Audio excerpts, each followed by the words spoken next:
My name is Catherine Hearn, and I work with schools in the majority of the London boroughs. I have a passion for finding placements that you will love and looking after you when you're here. I'm happy to be contacted if you have any further questions or would just like a chat about work opportunities. I would love to have you on board to introduce you to our schools and also to connect you to our overseas candidates who are living and working in London. London, the capital of England, a city that is both modern, multicultural and steeped in history. It has 32 London boroughs and it's famous for its historic buildings and landmarks, top-rated museums and galleries, outstanding events and theatre, and its beautiful parks and gardens. You can marvel at the sights of Buckingham Palace, the Tower of London, Big Ben and Houses of Parliament, to name but a few, or see the city from above on the London Eye. Or why not take a shopping trip along the iconic Oxford Street in the heart of London, Westfield Shopping Centre in Shepherd's Bush in the west and Canary Wharf to the east. You can also pick up bargains from the various street markets such as Portobello and Notting Hill. There are around 3,250 schools in London. Approximately 15% of schools in London are independent schools, private fee-paying schools. The remaining 85% are state schools and other types of schools such as academies and free schools. Most schools in London are non-selective, meaning they are open to everyone. Some exceptions can be private schools who set their own admission criteria, grammar schools, which are state secondary schools with entry exams. Faith schools also set their own admission criteria, usually based on religious practice. And there are also special schools which usually cater for special educational needs pupils. In London, 94% of schools are currently judged to be good or outstanding by Ofsted, the schools inspectorate, the highest percentage of any region in England. The type of work we have available in London are long-term, fixed-term and permanent contracts in primary, secondary and special schools. Most long-terms are anything from 3 months up until a year, and some can extend even further. Many 3-month long-terms in September will roll over to a whole year.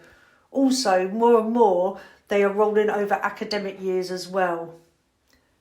The advantage of working in a long-term contract is you still have our support alongside the schools as we would be your employer.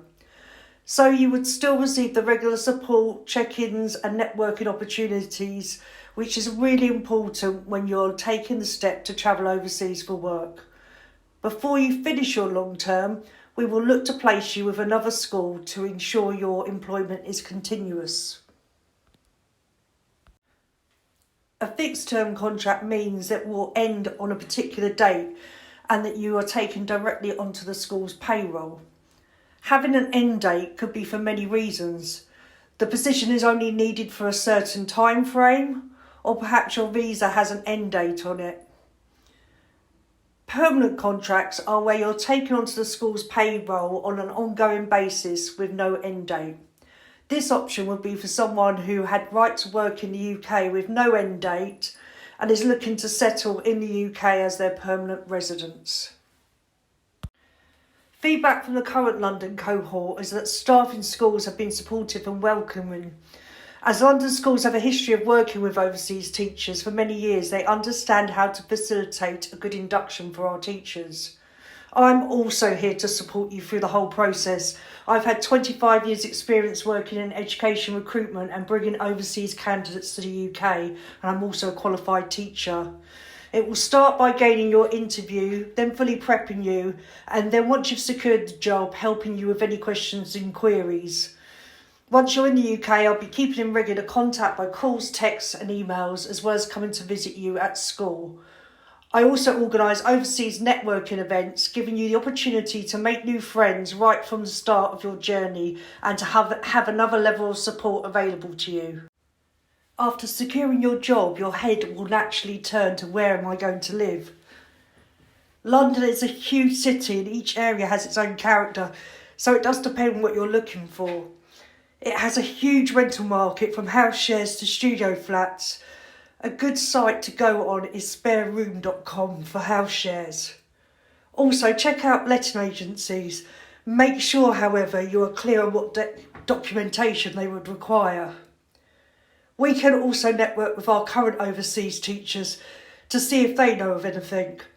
The boroughs that some of them are living in at the moment are Brent, Ealing, Wandsworth, Lambeth and Tower Hamlets.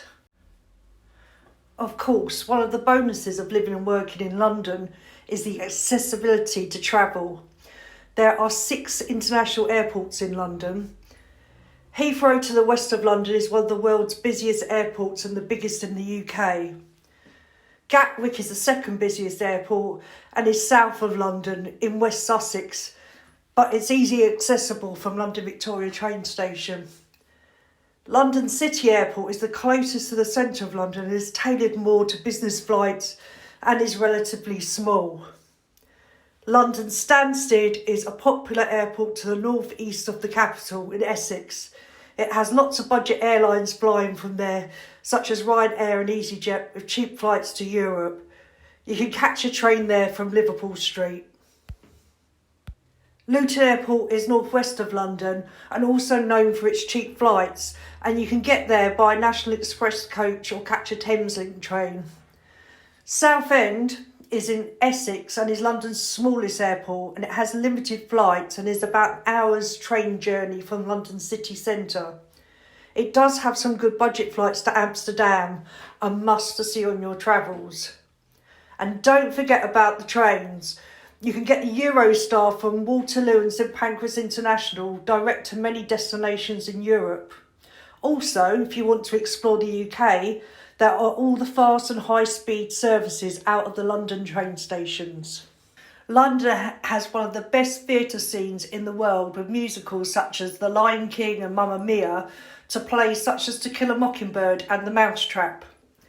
Then there is the London nightlife, from traditional pubs, bars and clubs to comedy shows and cabaret performances. And let's not forget the music scene. You have top acts from all over the world who head to the city to play to sell-out audiences, as well as a chance of catching local bands in the pubs and bars. Even when you travel on the tube, there are often amazing buskers who will sing you on your way. London is a foodie's heaven, with a range of delights from all over the world, every cuisine you can imagine. From Michelin-star restaurants to gastropubs, make sure you check out the rooftop venues and riverside drinking holes when you are here. If sport is your thing, there are many clubs, classes and gyms to join all around the city. It has some of the best sporting venues in the world, such as Wembley Stadium for the football, Lord's for the cricket, Twickenham for the rugby and Wimbledon for the tennis. London also hosts 7 Premier League football clubs, including Arsenal, Chelsea and Tottenham. Green spaces are in abundance in the capital, and it's home to 8 royal parks, including Hyde Park and Regent's Park. Kew Gardens is also very beautiful, and it's a World Heritage Site. So there are plenty of places to go to have a picnic or attend some of the events that take place in them. The River Thames, that's a backdrop to the many attractions you can visit and activities you can do, is a stunning feature of the London landscape, and it simply illuminates at night. So there are just a few of the highlights that you could expect if you decide to make the capital your choice destination. The only thing left to say is that London has it all, so why not come to see for yourself?